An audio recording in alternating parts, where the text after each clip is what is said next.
परमात्मा हमें बताते हैं कि आप जी यहाँ इस काल कसाई के लोक में रह रहे हो, इसने आपको अपने स्वार्थवश पाल रखा है, जैसे कसाई बकरे पालता है। पुण्यात्मा, आपके ऊपर 3 गुणों का इतना जबरदस्त प्रभाव हो गया कि आप जी अपने परिवार, अपनी संपत्ति को अपना मान चुके हो, और मान चुके हो जैसे नशे में व्यक्ति चाहे कुर्डियों पर पड़ा हो गंद में, और चाहे चारपाई पे लेट रहा हो, उसको पता ही नहीं तू कहाँ है।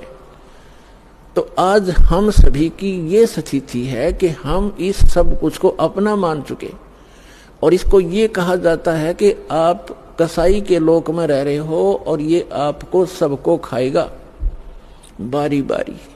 ये नहीं बख्शेगा किसी को भी।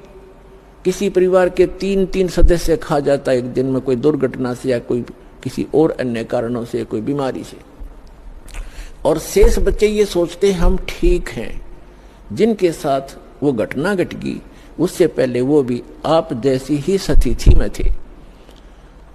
तो पुण्यात्माओं, परमात्मा ने रजा बख्शी आपको ये ज्ञान देने की, और फिर वो विकल्प बताया कि यहां से जाकर आप कहाँ रहा करोगे।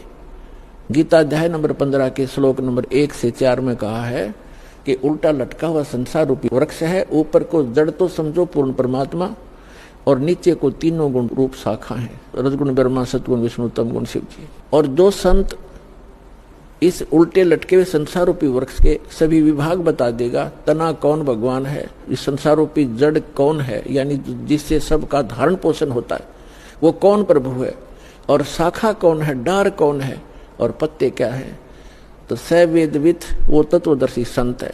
तत्वदर्शी संत की प्राप्ति के उपरांत 15वें अध्याय के 4थे श्लोक में कहा श्रीमद् भगवद गीता में, उसके पश्चात परमेश्वर के उस परम पद की खोज करनी चाहिए जहां जाने के बाद साधक फिर लौटकर कभी संसार में नहीं आते।